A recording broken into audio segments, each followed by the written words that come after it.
Welcome! I have a nostalgia kickback to show you today. Help me grow this channel and subscribe. I appreciate all your help so much. If you're new, check out all these other videos. I cover a wide range of masks, something for everyone. Okay, let's jump into these guys. Garbage Pail Kids was a card collecting series that started in 1985.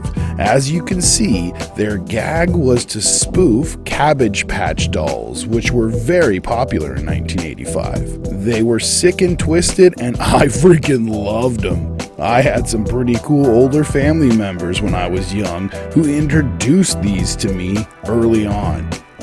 I was so happy to find that these cards are still popular. Believe it or not, it was a brainchild of a Pulitzer Prize winning cartoon artist named Art Spiegelman. Just goes to show you that there is multiple sides to people. I bet you this guy definitely followed his passion. The cards were released by popular trading card company Topps. The first 1985 series was exclusively drawn by artist John Pound.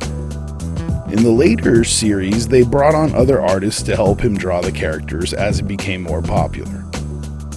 The characters were so popular in the late 80s that they made a movie in 1987.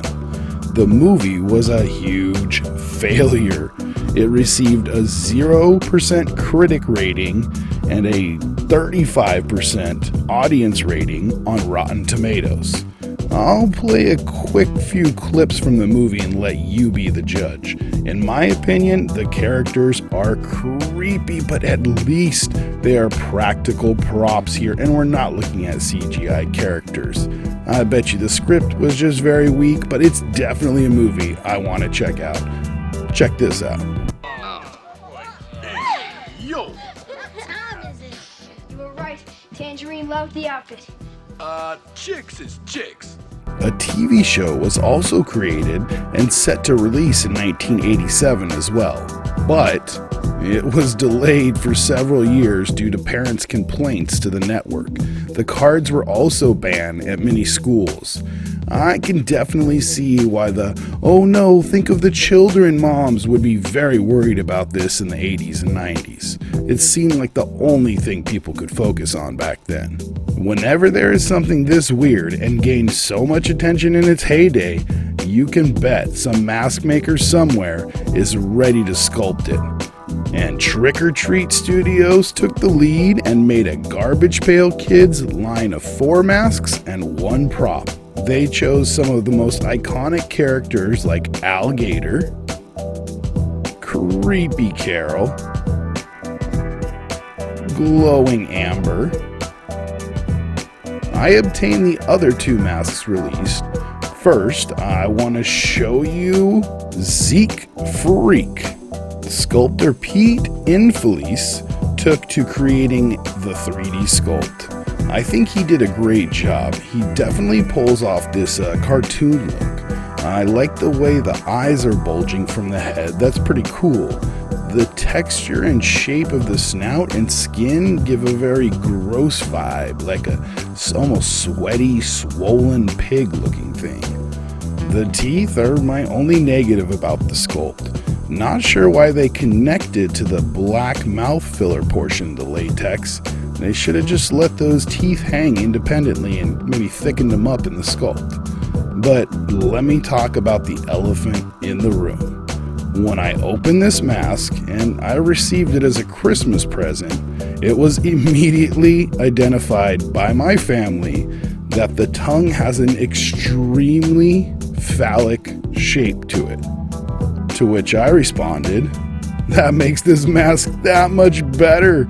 Anything weird or odd holds more value in my collection. It's just the weirdest tongue I've ever seen on a mask." You be the judge for yourself and create whatever images you want in your head. And hey, sorry for the reflection on the Aw Real Monsters toys. I really wanted to share them with you guys.